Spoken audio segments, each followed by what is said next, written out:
கிறிஸ்து இயேசுக்குள் மிகவும் அன்பழைக்கப்பட்ட அன்புக்குரிய சகோதரர்களே, அன்புக்குரிய சகோதரிகளே, உங்கள் யாவருக்கும் நம்முடைய பிதாவாகிய தேவனாலும் நம்முடைய ஆண்டவராகிய இயேசு கிறிஸ்துவினாலும் கிருபையும் சமாதானமும் உண்டாவதாக என்கின்ற அன்பின் வாழ்த்துக்களோடு இந்த நாளிலும் கூட தேவன் உங்கள் யாவரோடும் கூட சத்தியத்தை பகிர்ந்து கொள்ளும்படியாய் தேவன் கிருபை செய்ததற்காக முதலாவது நம்முடைய தேவனுக்கு நன்றி தெரிவித்துக் கொள்கிறோம். இந்த நாளிலும் கூட நாம் இந்த தியானத்தில் தெரிந்து கொள்ளப்பட்ட பாடத்தின் தலைப்பு ஒரே கடலில் இரண்டு பயணங்கள்.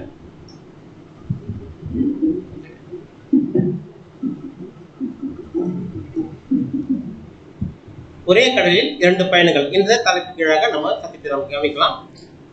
இப்போ இந்த சப்ஜெக்டுக்கு ஆதார வசனமா நம்ம ஒரு டிஸ்பிளே பண்ணிட்டு பாருங்க. அந்த வசனத்தை வாசிங்க.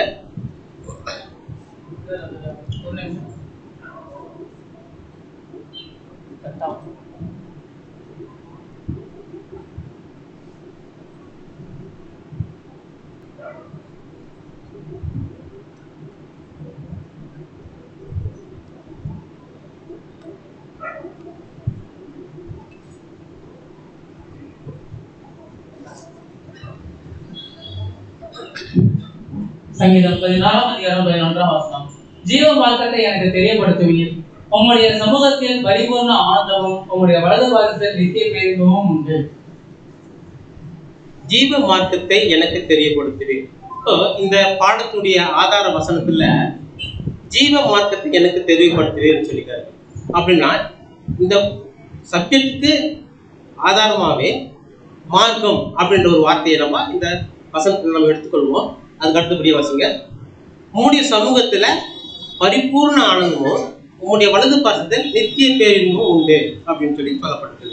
அப்படின்னா யாருக்கு வசனத்துடைய முதல் பகுதியில நாம் கேட்கும்போது ஜீவ மார்க்கத்தை எனக்கு தெரியப்படுத்திருக்காரு.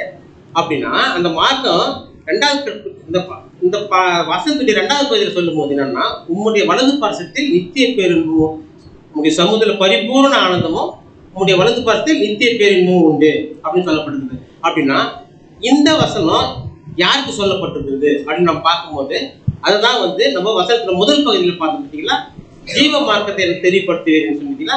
அப்ப யாருக்கு தேவன் இந்த ஜீவ மார்க்கத்தை தெரியப்படுத்துறாரோ அவங்களுக்கு தான் இந்த பரிபூர்ண ஆனந்தமும் நித்திய பேரின்பமும் சொல்லி சொல்லப்பட்டிருக்கிறது. அப்போனா இந்த வசனத்துல இருந்து நம்ம ஒரு வார்த்தை மார்க்கம் எடுத்துக்கிறோம். அது என்னன்னாக்கா ஜீவ மார்க்கம். அப்படின்னா மார்க்கன்றது ஒரு வழி. அப்படின்னா அந்த வழியில போகக்கூடிய ஜீவ மார்க்கும் போது ஜீவனுக்கு போகக்கூடிய ஒரு வழி. அப்படின்னா அப்ப அது யாருக்கு அந்த ஜீவன் போகுதுன்னா, யாரெல்லாம் உடன்படிக்கை செஞ்சிருக்கிறாங்களோ அவங்களுக்கு தான் அந்த வாழ்க்கக்கூடிய வழி கிடைக்குதுன்னு சொல்லப்பட்டிருக்குது. அப்படின்னா இந்த உடன்படிக்கை யாரு ஒருத்தர் செஞ்சிருக்கிறாங்களோ அவங்களுக்கு தான் இந்த மார்க்கம், அந்த இன்பம் பேரின்பம் இது எல்லாமே கிடைக்கும் சொல்லி சொல்லப்பட்டிருக்குது. அப்படின்னா இந்த பாடம் நமக்கு மாத்திரம்தானே ஒழிய உலகத்தில் இருக்கிறவங்களுக்கோ மற்ற பேர் கிறிஸ்தவர்களுக்கோ இது கிடையாது அப்படின்றத நம்ம இதுல புரிஞ்சுக்கலாம். அப்படின்னா இப்போ உடன்படிக்கை பண்ணிட்டோம்னாக்கா, உடன்படிக்கை பண்ணிட்டோம்னா தேவனோட கூட நம்ம என்ன பண்றோம், ஒரு ஒப்பந்தம் போட்டுக்கிறோம் இல்லைங்களா. அப்போ அவர் நம்ம என்ன சொல்றோமோ அவர் என்ன சொல்றோமோ அதுபடி நம்ம செய்யணும் அப்படின்ற ஒரு ஒப்பந்தம் தான். வசனம் வாசிங்க. 1 கொரிந்தியர் 6:20 கிரியத்திற்கு கொல்லப்பட்டிருக்கல. அப்படின்னா தேவன் நம்ம என்ன பண்ண கிறிஸ்தவம் என்ன பண்ணிக்கலாம், நம்ம வாங்கிட்டு இருக்கிறாங்க. அப்படி வாங்கிட்டு இருக்கிற நம்ம என்ன சொல்றாருன்னா, ஆகையால் தேவனுக்கு உடையவைகளாகிய உங்கள் சரீரத்தினாலும் உங்கள் ஆவியினாலும் தேவனை மகிமைப்படுத்துங்க. அப்போ கிரயத்துக்கு நம்ம கொல்லப்பட்ட நாமும் அவரும் வாங்கிட்டாரு நம்மள. அப்போ வாங்கிட்டு நமக்கு என்ன சொல்றாருன்னா, தேவனுக்கு உங்களுடைய சரீரத்தையும் உங்களுடைய ஆவியும் என்ன பண்ணுங்க, அவரை மகிமைப்படுத்துங்க. அவரு நமக்கு கிரயத்துக்கு நம்ம கிரயத்துக்கு நம்ம வாங்கிட்டாரு. வாங்கிட்டு அதே நம்ம என்ன பண்ணணும், திருப்பி நமக்கு கொடுத்துட்டு நம்மள நீங்க இப்ப என்ன பண்ணுங்கன்னா என்ன இந்த மகிமைப்படுத்துங்க அப்படின்னு சொல்லி சொல்றாரு. அப்படின்னா நம்ம யார் ஒருத்தர் இந்த உடன்படிக்கை செய்து அவர் மகிமைப்படுத்துன்னு சொல்லிட்டு நம்ம வந்தோமோ, இந்த வாழ்க்கை உடன்படிக்கை செய்து கொள்ள இந்த வாழ்க்கைய நம்ம எப்படி நம்ம அவருக்குள்ளார நம்ம அர்ப்பணிக்குவோம் அப்படின்னு நம்ம பார்க்கும்போது இந்த உடன்படிக்கை செய்து தான் இல்லைங்களா? அப்போ உடன்படிக்கைனா என்ன அப்படின்னு நம்ம பார்க்கணும். உடன்படிக்கைனா என்ன? எப்போ நம்ம பக்கம் போடுறோங்க? நம்முடைய ஞானஸ்தானம் இல்லைங்களா? அப்படி நம்ம ஞானஸ்தானம் வச்சுக்கோன்னா அப்போ நம்ம அந்த என்னுடைய சித்தம் இல்லை உங்கள் சித்தம் போய் நாங்கள் செய்யறோம்னு சொல்லிட்டு நம்ம உடன்படிக்கை போட்டு வந்துட்டோம் அப்படின்னு சொல்லிட்டுன்னா, இந்த உடன்படிக்கை போட்ட பிறகு இந்த வசனத்தின் மூலியமா தேவன் நமக்கு ஒரு வாய்ப்பை நம்ம கொடுக்குறாரு. எப்படின்னா, இந்த வசனங்களை வச்சு தேவன் உடன்படிக்கை செஞ்சிட்ட பிறகு நம்ம அவரை நம்ம மகிமைப்படுத்தலையா அப்படின்றத நம்ம பார்க்கும்போது நம்முடைய வாழ்க்கைய வேதாகமத்தில் உள்ள 2 காரியங்களோட ஒப்பிடுறாரு. நம்முடைய உடன்படிக்கை தேவனோடு கூட நம்ம உடன்படிக்கை செஞ்சுட்டோம்னா நம்முடைய வாழ்க்கை எப்படி இருக்கணும் அப்படின்றதுக்காக இதற்கு முன்னாடி தேவன் வேதத்தில் எழுதி இருக்கிற 2 காரியங்களை நிகழ்வுகளை வச்சு நம்ம எப்படி அந்த உடன்படிக்கை செய்து எப்படி நம்ம அவரோடு கூட அவருடைய மகிமைக்கு அவருடைய பாடுகள் நம்ம அவரோடு கூட நம்ம அவரை மகிமைப்படுத்துறதுக்கு 2 உதாரணங்களை நம்ம வேதத்தில் நம்ம பார்க்கலாம். அப்படின்னா நம்ம வேதத்தில் நம்ம என்ன பார்த்தோம்னா ஒரே கடல்ல 2 பயணங்கள் சொல்லுவோம். அப்படின்னா இந்த கடல்ல நடந்த 2 பயணங்களை தான் நமக்கு அங்க உதாரணம் வச்சிருக்காருங்க இல்லைங்களா? அப்போ முதல் ஒரு பயணம் அந்த கடல்லன்னா அது எந்த கடல்ல எங்க இருக்குது அந்த கடல் சொல்லி பார்க்கும்போது பார்த்தீங்கன்னா கலிலேயா என்ற கடல்ல நம்ம பார்க்கணும். இதுல என்ன ஒரு பியூட்டினாக்கா 2 கடல்கள் சொல்றாங்களே, ஒரே கடல்ல 2 பயணம். இந்த 2 பயணமும் ஒரே கடல்ல நடந்திருக்குது. இப்போ இந்த ஒரே கடல்ல நடந்திருக்கும் போது அது எந்த கடல் போது? கலிலேயா கடல். இப்போ கலிலேயா கடல்னா அது எங்க இருக்குது அப்படின்னு நம்ம பார்க்கும்போது நம்முடைய ஆண்டவராகிய இயேசு கிறிஸ்து அவர் தம் சீஷர்களுக்கெல்லாம் ஊழியம் பண்ணும்போது அதிகமாக யூஸ் பண்ண இடங்களே பார்த்தீங்கன்னா அந்த கலிலேயா கடல் தான். அப்போ அந்த கலிலேயா என்ற ஊர்ல தான் கலிலேயா மாகாணத்துல கலிலேயா மாகாணம் சொல்லுவாங்க, அது கலிலேயான்னு சொல்லுவாங்க, இல்லை கலிலேயா அந்த டிஸ்ட்ரிக்ட்னு சொல்லுவாங்க இல்லைங்களா? அப்போ இப்படியெல்லாம் சொல்லுற அந்த இடத்துல தான் இயேசு கிறிஸ்து ஊழியம் பண்ணிட்டாரு. இப்போ இந்த நம்ம பிக்சர் போட்டு பார்த்தீங்களா, அது சுற்றி சில இடங்கள்லாம் மார்க் பண்ணிக்குது. இதுதான் அங்கங்கே அந்த போட்டுங்கள்லாம் போயிட்டு வர்றது இடம்லாம் இது. இப்போ இந்த கலிலேய கடலுங்கிறது அந்த கலிலேய கடல்ன்றது மத்திய தரை கடல்ல இருந்து தண்ணீரை வாங்கி வச்சு கொடுக்குறது ஒரு ஏரி தான். ஆக்சுவலி அது கடல் கிடையாது, நம்ம பேக் வாட்டர் அப்படின்னு சொல்லுவோம் இல்லைங்களா? அப்போ மத்திய தரை கடல்ல இருந்து வரக்கூடிய தண்ணீர் இது உள்வாங்கி வச்சுக்கின்னு அதில் தான் இது அவ்வளோ பெரியது இல்லை. இதில் பெரிய பெரிய இந்த புயலோ காற்றோ அப்படி வரதுக்கான வாய்ப்பு இல்லை. ஆனாலும் சமயத்தில் அந்த கணவாய்கள் வழியாக அந்த தண்ணீர் வரும்போது சமயங்களில் இந்த மாதிரி காற்றுகளோ சூறாவளியோ புயலோ ஏற்படுறதுக்கான வாய்ப்புகள் இருந்திருக்குது அப்படின்னு சொல்லிட்டு நம்ம பார்க்குறோம். இப்போ இதை தான் இந்த இடத்த என்ன பண்ணுறாங்க இயேசு கிறிஸ்து இந்த இடத்த சூஸ் பண்ணிட்டு இப்போ 2 பயணங்கள் நம்ம பிளான் பண்ணீங்களா? இந்த முதல் 2 பயணத்தில் முதலாவது பயணத்தில் நம்ம பார்க்கும்போது இது எங்கே நடக்குதுன்னா புதிய ஏற்பாட்டில் நடக்குது. 2 பயணங்களில் ஒன்று புதிய ஏற்பாட்டில் நடக்குது, இன்னொன்று பழைய ஏற்பாட்டில் கூட நடக்கிறதா இருக்குது.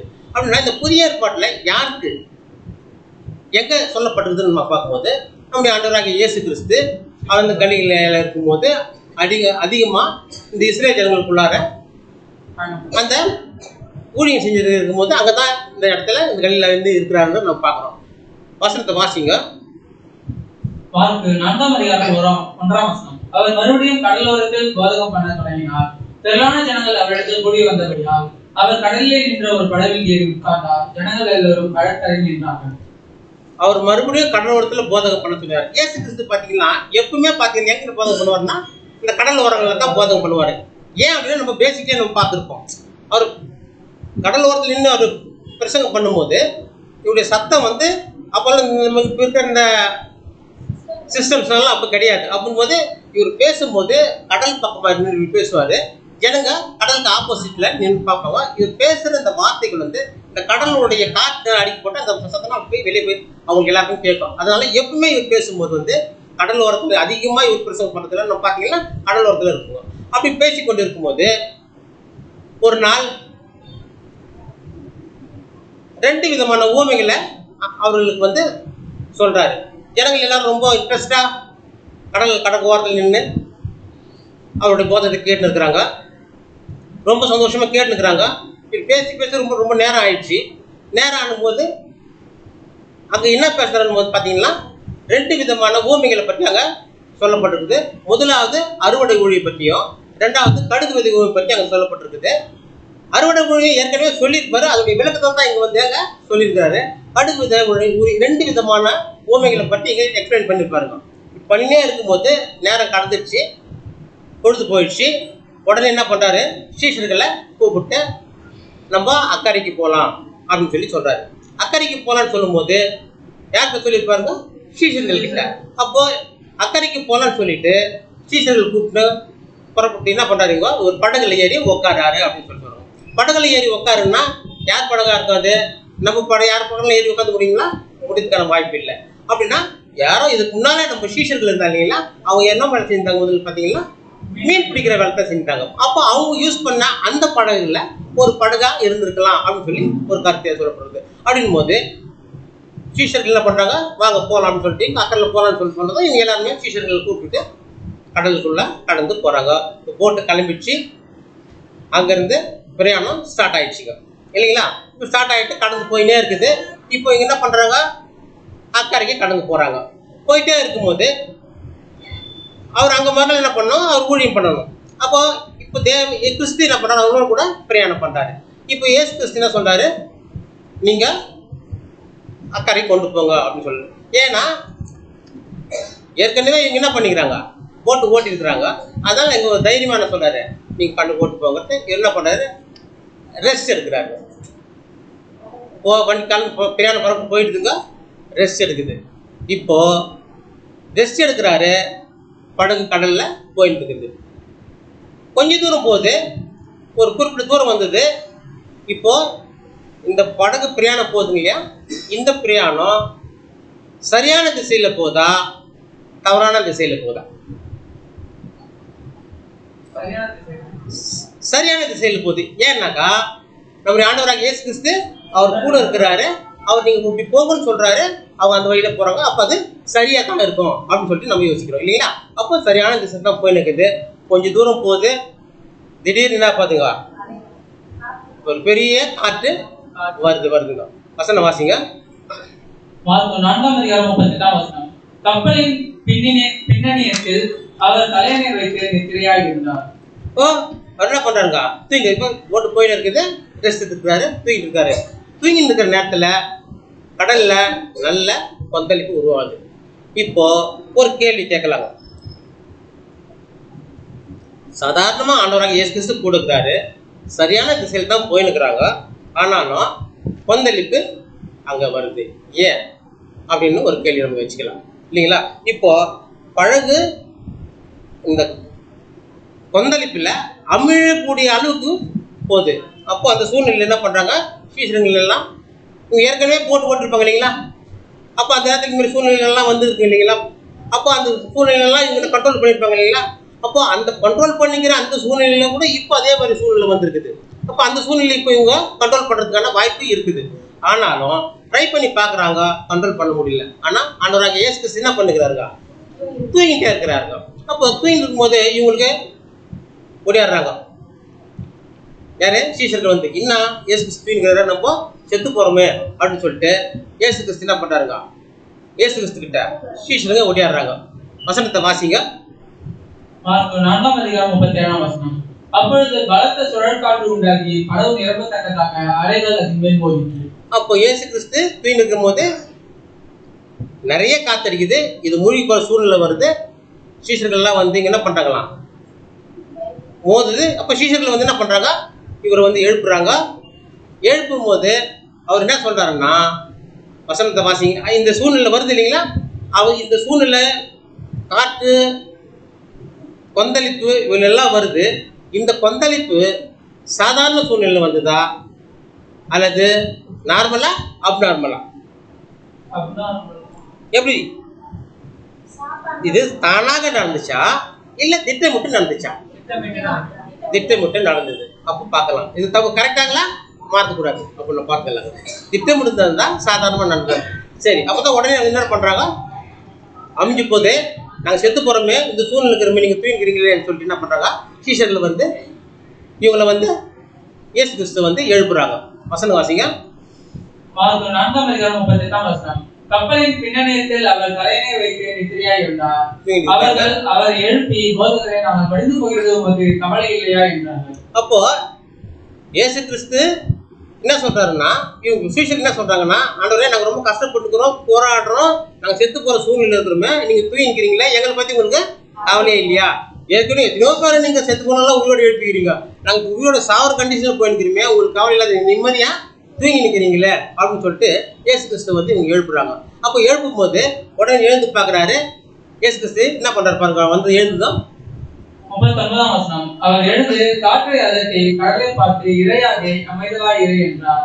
அப்பொழுது காற்று நின்று போய் மிகுந்த அமைதல் உண்டாயிற்று. அப்போ இவர் எழுந்து என்ன பண்ணிக்கிறாங்க, காத்த அதட்டிக்கிறாரு. நம்ம அதட்ட என்ன, அவங்க காத்து அது பாட்டு அது வேலை செய்யும். நம்ம தான் அங்கே இருக்கிறோமோ இல்லாத குடும்பம் நமக்கு தெரியாது. ஆனால் இயேசு கிறிஸ்து என்ன பண்ணுறாரு, காட்டை அதட்டிக்கிறாரு. காற்று அமைதியில் ஆயிடுச்சு. அமைதியில் ஆயிட்டு தான் அவங்க சொல்லிட்டு இவங்க கிட்ட வராரு. இதோட பிரச்சனை முடிஞ்சிச்சியான்னு பார்த்தீங்களா? முடிஞ்சிச்சிங்களா? இல்லை. அவங்க கிட்ட வராரு. மறுபடியும் வந்து என்ன சொல்றாருன்னா, அவர் என்ன சொல்றாருன்னா, இவங்க கிட்ட வந்து ஒரு கேள்வி கேட்கிறாரு. என்னன்னு கேள்வி கேட்கிறாருங்க? அவர் அவர்களை நோக்கி, ஏன் இப்படி பயப்படுகிறீர்கள்? ஏன் உங்களுக்கு விசுவாசம் இல்லாமல் போயிடுச்சு என்றார். ஏப்பா, நான் உங்களோட தானே இருக்கிறேன், நீங்க விசுவாசம் இல்லாம ஏன் இப்படி பயப்படுறீங்க? உங்களுக்கு ஏன் விசுவாசம் இல்லாம போயிடுச்சு அப்படின்னு சொல்லிட்டு அவர் ஒரு கேள்வி கேட்கிறாரு. அப்போ நீங்க யோசனை பண்ணி பாருங்க, அவங்க கேட்குற கேள்வி நியாயமா தெரியுதா இல்லை அநியாயமா தெரியுதா? ஏன்னா அவங்க இவரு கேட்குறாரு, ஏன்பா உங்களுக்கு விசுவாசம் இல்லாத போயிடுச்சு, ஏன்பா பயப்படுறீங்கன்னு கேட்குறாரு. அவங்களுடைய சூழ்நிலை எப்படிங்கன்னா, செத்து போகிற சூழ்நிலை இருக்கிறாங்க. அப்போ இது எப்படி கம்பேர் பண்ணலாம்னா, இப்போ நம்ம ஒரு கன்வென்ஷனுக்கு போகிறோம். கன்வென்ஷனுக்கு ஒரு பஸ்ஸில் போய் இருக்கும்போது அந்த பஸ் பிரேக் டவுன் ஆகிடுது. அப்போ நம்ம என்ன பண்ணுவோம், ஆண்டவரே, நாங்கள் என்ன எங்கள் சொந்தமாக படிப்புக்கு என்ன போகிறோம், கல்யாணத்துக்கு போகிறோம், என்ன பண்ணணும், நம்ம கன்வென்ஷனுக்கு தானே போகிறோம், நாங்கள் போய் சேரணும் இல்லையா, ஏன் இந்த பிரேக் டவுன் ஆகி போச்சு, நம்ம ஒரு வசனம் பண்ணுவோம் இல்லையா, வண்டி ரெடி ஆகணும் போது என்ன பண்ணுவோம், கடவுள்கிட்ட நம்ம முறையிடுவோம். அப்போ முறையிடுறது வந்து நியாயமா இருக்குதா தப்பா இருக்குதா? நியாயமா இருக்குது. அந்த மாதிரி தான் அவங்க வந்து அவங்கள கேள்வி கேட்குறாங்க. ஆனால் இயேசு கிறிஸ்து என்ன சொல்றாரு, ஏன் பயப்பட்டீங்க, ஏன் உங்களுக்கு விசுவாசம் இல்லாத போயிடுச்சு அப்படின்னு சொல்லி கேட்குறாங்க. இப்போ இந்த கேள்வி கேட்டாரு. இந்த பாட்டு இதோட முடியுது. இப்போ புதிய ஏற்பாட்டில் ஒரு சம்பவம், இயேசு கிறிஸ்து சீஷர்களோடு கூட நடந்தப்பட்ட இது ஒரு சம்பவம். இது கலிலேயா கடலில் நடந்துச்சு. இதே மாதிரி பழைய ஏற்பாட்டில் இதே மாதிரி ஒரு சம்பவம், ஒரு இன்ட்ரெஸ்டிங்கான சம்பவம் ஒன்று நடந்திருக்குது. அது எதுன்னு பார்த்தீங்கன்னா, இதே கலிலேயா கடலில் நோவா கடலில் போய் நிற்கிறாரு. அப்போ அவர் போகும்போது கடலுக்கு நோவாவை மன்னிக்கணும்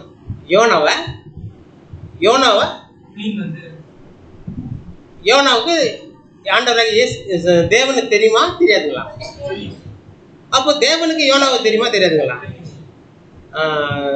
சபையில் மன்னிக்கணும், அடிக்கடி என் வாய்க்கு நோவா யோனா மாறி வந்துடும். நீங்க அதுக்கு இவரு யோனா இல்லைங்களா? அப்போ கொஞ்சம் தயவு செய்து படிக்கணும். யோனான்னு வந்துடும், எனக்கு நோவான்னு வந்துடுங்க, அதனால மாற்றிங்க. அப்போ யோனாவை தேவனுக்கு நல்லா தெரியும், தேவனுக்கும் யோனாவை நல்லா தெரியும். இப்போ அவங்க ரெண்டு பேருக்கும் தெரியுன்றது நமக்கும் நல்லா தெரியும் இல்லைங்களா? அப்போ யோனா இப்படி இருக்கும்போது யோனாக்கு ஒரு தேவன் ஒரு வேலை வைக்கிறாரு. என்ன வேலை வைக்கிறாருங்க? நினிவே பட்டணத்துக்கு போக சொன்னாரு. ரைட். அப்படின்னா தேவன் வந்து யோனாவை நீ நினிவேக்கு போங்க அப்படின்னு சொல்லி சொல்றாரு. அப்போ நினிவேக்கு போன்னு சொல்லி எங்க போக சொல்றாருங்க? நினிவேக்கு போக சொல்றாரு. ஆனா இவர் நினிவேக்கு போனாருங்களா? தர்ஷீஷுக்கு போனாரு. இப்போ அவர் போன இடம் வந்து இங்க தர்ஷீஷ். அப்போ இவர் எங்க இருக்கிறாருன்னு பாத்தீங்கன்னா யோப்பா பட்டணத்துல இருக்கிறாரு. அவர் இருக்கிற இடம் இதுங்க யோப்பா. அது அவர் போக சொன்ன இடம் வந்து நினிவேக்கு போக சொன்னாரு. ஆனா அவர் போனது வந்து தர்ஷீஷுக்கு போனாரு. அப்போ ஏன் அப்படி போனாருன்னு பாத்தீங்கன்னா, தூரம் ஒருவேளை எதனா வித்தியாசம் எதனா இருக்குமா அப்படின்னு பார்த்தா இல்ல. ஏன்னா தூரம் பாத்தீங்கன்னா யோப்பால இருந்து நினிவேக்கு வந்து 550 மைல் தான். ஆனா யோப்பால இருந்து தர்ஷீஷ்க்கு வந்து பாத்தீங்கன்னா 2500 மைல். அப்படின் போது என்ன சொல்றாங்கன்னா, யோப்பால இருந்து நினிவே போற தேவன் சொன்ன அந்த வழி கிட்ட வழி போறதுக்கு இவங்களுக்கு கஷ்டமா இருக்கு போறதுக்கு. ஆனா யோப்பால இருந்து தர்ஷீஷுக்கு 2500 மைல் தூரம் போகணும்னாக்கா அது அவங்களுக்கு ஈஸியா இருக்குது. அப்போ அந்த மாதிரி இவங்க சொல்றாங்க. அப்படின்னா முடிவு எடுத்தது யாருங்க? யோனா தான். அப்போ இவர் யோனா முடிவு எடுக்கும் போது அவருக்குள்ளார நம்ம தேவன் சொன்னாரா? இல்ல, அவரே இது எங்க போறாரு? முடிவு எடுத்துட்டு தர்ஷீஷுக்கு ஓடி போறாரு. அப்போ என்ன பண்றாரு? கப்பல் 2 கப்பல் நிக்குது. நினிவேக்கு போறதுக்கு ஒன்று நிக்குது, தர்ஷீஷுக்கு போறதுக்கு நிக்குது. எதுல இவர் யார் முடிவு பண்றது? யோனா தாங்க. அப்போ என்ன பண்றாரு இவரு? தர்ஷீஷுக்கு இவர் முடிவு எடுக்கிறாரு. அப்போ முடிவு எடுத்துட்டு ஏறி படகுல உட்கார்றாரு. பிரயாணம் தொடங்கிச்சு. இப்ப இவர் சொன்னது சரியான திசையில போறாரா, தவறான திசையில போறாரா? இப்ப தேவன் சொன்ன திசைக்கு இவர் என்ன பண்றாருங்க? எதிர் திசையில போறாரு. அப்போ சொன்ன இடத்துக்கு தேவன் சொன்ன திசைக்கு இவரு ஆப்போசிட்டா போறாரு. அப்போ இப்படி போகும்போது தேவன் என்ன பண்றாருன்னா அங்கேயும் ஒரு கொந்தளிப்பை உருவாக்குறாரு. வசந்த வாசிக்கு யோனா 1:4. கர்த்தர் சமுத்திரத்தின் மேல் பெருங்காற்றை வரவிட்டார். அதனால் கடலிலே கப்பல் உடையும் என்று நினைக்கத்தக்க பெரிய கொந்தளிப்பு உண்டாயிற்று. அப்போ இவருங்க திரும்பி போகும்போது என்ன பண்றாருங்க? சமுத்திரம் மேல பெரும் காற்றை வரவிடுறாரு. உடனே என்ன ஆகுது? கப்பல் பெரிய விபத்துக்குள்ளா வருது. அப்போ அதுவும் முழு சூழ்நிலையில அந்த கப்பலும் வந்துச்சு. பாத்தீங்களா? இப்போ ஒரு கொஸ்டின். இப்போ இந்த சம்பவம் நடக்குதுதான். இப்போ இந்த சம்பவம் நார்மலா இருந்ததுங்களா இல்ல அப்நார்மலா இருந்ததுங்களா? இது தானா நடந்ததா? திட்டமிட்டு நடந்ததான்னு பார்த்தாங்க. நீங்க சொல்றது திட்டமிட்டு நடந்தது சொல்றீங்க. சரி, கடைசியில நம்ம பார்க்கலாம் இது தானா நடந்ததா திட்டமிட்டு நடந்ததான்னு சொல்லிட்டு இந்த சப்ஜெக்டுடைய கடைசியில நம்ம பார்க்கலாம். சரிங்க. இப்போ அங்கிருந்து போறாரு. அங்கிருந்து கப்பல் மூழ்கிற அளவுக்கு அங்க ஒரு கொந்தளிப்பு உருவாகுதுங்க. இப்போ உருவாகும் போது என்ன நடக்குதுன்னு பார்த்தீங்கன்னா, இப்போ இந்த கடலுக்குள்ளார இங்கே போகும்போது அங்கே ஒரு சூழ்நிலை, புதிய ஏற்பாட்டில் நடந்த ஒரு சூழ்நிலை, அங்கே ஒரு சம்பவம், ஒரு கொந்தளிப்பு, இங்கே ஒரு சம்பவம். அதே 2 சேம் ஒரே கடலில் நடந்தது, 2 ஒரே சம்பவம் நடந்துச்சு. இப்போ இந்த 2 சம்பவங்களுக்குள்ள ஒரு ஒற்றுமை வித்தியாசம் இருக்குதுங்க. அப்போ அது என்னன்றது நம்ம இந்த வசனத்தை நம்ம பார்க்கலாங்க. இப்போ அங்கே பார்த்தீங்கன்னா ஆண்டவராகிய இயேசு கிறிஸ்துவோட சீஷர்கள் போறாங்க. சீஷர்கள் போகும்போது இயேசு கிறிஸ்து தூங்கிட்டு இருக்காருங்க. தூங்கி இருக்கும்போது அவரு உண்மையா தூங்கி இருந்தாருங்களா, தூங்குற மாதிரி நடிச்சாருங்களா? ஒன்னும் ஆழ்ந்துதான் நிக்க தெரியல. அவரு தூங்கிட்டாரு. கஷ்டமா இருந்ததுன்னா அவரு தூங்கிட்டாரு. ஆனா இங்க பாருங்க, யோனா இந்த பிரயாணத்துல அவரு கப்பல் அடித்தட்டுல போய் என்ன பண்றாருங்க? தூங்குறாரு. ஆனா அவர் உண்மையா தூங்கி நின்றாங்களா, தூங்குற மாதிரி நடிச்சாரான்னு பாத்தீங்கன்னா, அப்போ தேவன் சொன்ன திசைக்கு இவர் ஆப்போசிட்டா போயிருக்கிறாரு. அப்போ இவர் முதல்ல தூக்கம் வருமா? அந்த சூழ்நிலையில பார்க்கும்போது இவருக்கு தூக்கம் வர்றதுக்கான வாய்ப்பு கிடையாது. அப்போ தூங்குற மாதிரி நடிக்கிறாரு இல்லைங்களா? அப்போ ரெண்டுத்துக்குள்ள இந்த வித்தியாசம் பாத்தீங்கன்னா, அவர் அங்க அப்படி இருக்கிறாரு, இங்க இவர் இப்படி இருக்கிறாரு. சரிங்களா? அப்போ இப்போ இது இந்த சூழ்நிலையில என்ன பண்றாங்கன்னா, கடல் ரொம்ப கொந்தளிக்குது, கப்பல் எல்லாம் முழுகிற சூழ்நிலை இருக்குது, கடல் இருக்கிற ஜனங்கள் எல்லாம் ஒரே பதப்பதமா இருக்கிறாங்க. அப்போ வந்து இது என்ன நடந்துச்சு, யாரும் என்ன பண்றதுக்கு பொருட்களா இல்ல ஆட்களா யார் காரணம்னு பார்க்கும்போது யாரும் இல்லை. ஆனா அங்க வந்து யோனா என்ன சொல்றாருங்க, இது சூழ்நிலைகள் எல்லாத்துக்கும் காரணம் நான் தான். தேவன் நான் வந்து என்ன சொன்ன திசைக்கு நான் போகாம நான் ஆப்போசிட்ல நான் வந்து போறேன். அதனால இந்த சூழ்நிலைக்கு காரணமே நான் தான். என்னை எடுத்து போட்டுருக்கோம், தூக்கி போட்டிருக்கோம், இது சரியா போடுன்னு சொல்லி உடனே அவர் சொல்றாரு. வசந்த வாசிங்க யோனா 1:9-10. யோனா 1:9. அதற்கு அவன், நான் எபிரேயன், சமுத்திரத்தையும் பூமியையும் உண்டாக்கின பரலோகத்தின் தேவனாகிய கர்த்தரிடத்தில் பயபக்தி உள்ளவன் என்றான். அவன் கர்த்தருடைய சமூகத்தில் நின்று விலகி ஓடி போகிறான் என்று தங்களுக்கு அறிவித்ததினால் அந்த மனுஷர் மிகவும் பயந்து அவரை நோக்கி, நீ ஏன் இதை செய்தாய் என்றார்கள். பாருங்க, இங்க சொன்ன காரியங்களை பார்த்தா நான் எபிரேயன் சொல்றதுக்கே ஒரு துணிச்சல் தைரியம் வேணுங்க. அப்புறம் சமுத்திரத்தையும் பூமியும் உண்டாக்கின பரலோகத்தின் தேவனை கர்த்தரிடத்தில் பயபக்தி உள்ளவன் என்று சொல்றாரு. அப்போ இந்த ஸ்டேட்மெண்ட் சொல்றாரு, இது சரியான ஸ்டேட்மெண்ட்டுங்களா? அப்போ எபிரேயன்றது சரியான வார்த்தை. சமுத்திரத்தையும் பூமி உண்டாக்கின பரலோகத்தின் தேவனாய கர்த்தர் அப்படின்றதும் உண்மை. ஆனா அவரோட நான் பயபக்தி உள்ளவன் சொல்றது உண்மையால் பாத்தீங்கன்னா இல்ல. ஏன்னா அவர் தேவன் சொல்ற வார்த்தைக்கே கீழ்ப்படியாம ஆப்போசிட்டா போயிடாருங்க இல்லைங்களா? அந்த சூழ்நிலை என்ன பண்றாரு, இவங்க நான் இங்க இருந்தா கண்டிப்பா இந்த அலை இருக்கும், எல்லாருக்கும் மூழ்கக்கூடிய சூழ்நிலை வரும், அதனால என்ன பண்றாரு, நீ என்னை தூக்கி போட்டுருங்க அப்படின்னு சொல்லி சொல்றாரு. இவர் புரிஞ்சுக்கிச்சு உணர்றாரு. அப்ப என்னை தூக்கி போட்டீங்கன்னா நீங்க நிம்மதியா உங்களோட வீட்டை போய் சேரலாம், உங்க பையனை சீரா இருக்குன்னு சொல்லி அவரு சொல்றாரு. அப்போ இவரு உணர்ந்துக்கிறாரு உண்மையா. அப்போ உணர்ந்தது என்னை தூக்கி போடுன்னு சொன்னது எத்தனை % சொல்லியிருப்பாரு நினைக்கிறீங்க? முழுமையான 100%. அப்போ இவர் சொன்ன காரியங்கள் இவர் தன்னை உணர்ந்து தன்னை திருத்திக்கிறார். அப்போ நன்னாலதான் நடந்தது காரியம் சொல்லிட்டு, அப்போ என்னை தூக்கி போட்டா இவங்கெல்லாம் செய்ய போயிடுவான்னு சொல்லிட்டு அவருக்கு உணர்ந்து என்ன பண்றாரு, என்னை தூக்கி கப்பலில் கடல்ல போட்டுருங்க கப்பல்ல இருந்து அப்படின்னு சொல்லி சொல்றாரு. உடனே இவங்க என்ன பண்றாங்க, இவங்க தூக்கி போறதுக்கு விருப்பம் இல்லை. இங்கெல்லாம் பேசுறாங்க, ஏன் நீ இப்படி செஞ்ச அப்படின்னு சொல்லிட்டு அவங்க கேட்கிறாங்க. வசனம் வாசிங்க. 1:12. அதற்கு அவன், நீங்கள் என்னை எடுத்து சமுத்திரத்திலே போட்டு விடுங்கள், அப்பொழுது சமுத்திரம் உங்களுக்கு அமர்ந்திருக்கும், என் நிமித்தம் இந்த பெரிய கொந்தளிப்பு உங்கள் மேல் வராது என்பதை நான் அறிவேன் என்றான். அப்போ இவரை தூக்கி போட்டுட்டாக்கா இந்த கொந்தளிப்பு இங்க இருக்கிறதுக்கான வாய்ப்பு இல்லை, நீங்க ஃப்ரீயா போயிடலாம் அப்படின்னு சொல்லி சொல்றாங்க. ஆனாலும் இவங்க ஏன் நீங்க இப்படி செஞ்சீங்க அப்படின்னு இவங்க கேட்கும் போது என் நிமிடம் தான் நடந்தது அப்படின்றாரு. ஆனாலும் கூட இவங்க அவரை தூக்கி கடல்ல போறதுக்கு அவங்களுக்கு மனசு இல்லை, விருப்பம் இல்லை. எப்படி ஒரு மனுஷனை தூக்கி கடல்ல போட முடியும்? ஆனாலும் கூட யோனா என்ன சொல்றாரு, என்னை தூக்கி போட்டீங்களா தான் இது அமைதியில் ஆகும்னு சொல்றாரு. அப்படி சொன்ன பிறகு வேற வழி இல்லை, என்ன பண்றாங்க, அவரை தூக்கி கடல்ல போட்டுடுறாங்க. அப்போ கடல்ல தூக்கி போட்ட பிறகு தேவன் அவரை அனுப்புறாரு, இவங்க கடல்ல தூக்கி போட்டுடுறாங்க கப்பல் இருந்து. ஆனா தேவன் அவரை கை விட்டாரான்னு பாத்தீங்கன்னா அவர் கை விடல.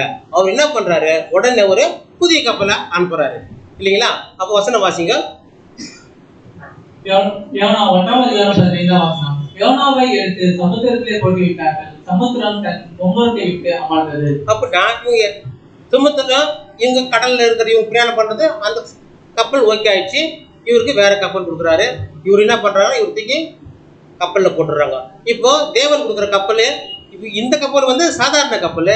தேவன் யோனா கொடுக்குற கப்பல் என்ன கப்பலுங்க, நீர்மூழ்கி கப்பல் கொடுக்குறாரு இல்லைங்களா? ஏன்னா இந்த கப்பல் மறுபடியும் விழுறதுக்கு ஆக்சிடென்ட் நடக்கிறதுக்கான வாய்ப்புகள் இருக்குது. ஆனா இதுக்குள்ள ஃபுல் சேஃபா தேவன் என்ன பண்றாங்களா, கொண்டு போய் அவரு தேவன் எங்க சேர்க்கணும்னு நினைச்சாரோ அந்த இடத்துக்கு கொண்டு போய் இவரை தேவன் சேர்த்து விட்டார் இல்லைங்களா?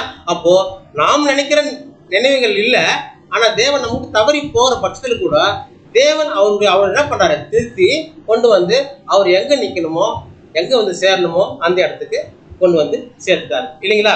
இப்போ 2 விதமான பிரயாணங்கள் என்னப்பா இப்ப பார்த்தோம்.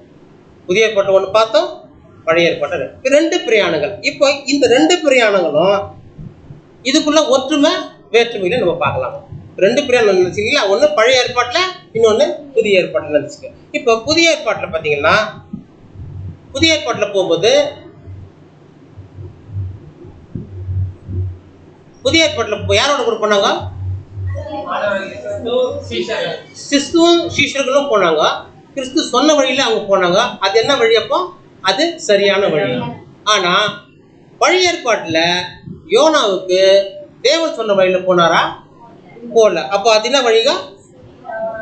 தவறான திசை. தவறான திசை சொல்றதை விட தேவன் சொன்ன திசைக்கு எதிர் திசையில போனாங்க. இப்போ இந்த 2 திசையிலையும் இவங்க போனாலும் கூட, புதிய ஏற்பாட்டுல சரியான திசையில போனாலும், பழைய ஏற்பாட்டுக்குள்ள யோனா தேவன் சொன்ன திசைக்கு ஆப்போசிட்ல போனாலும் கூட இவங்களுடைய வாழ்க்கையில என்ன நடக்குன்னு பாத்தீங்கன்னா, 2 பேர் வாழ்க்கையில நடந்ததுங்க, கடல் கொந்தளிப்பு வந்துச்சு இல்லைங்களா?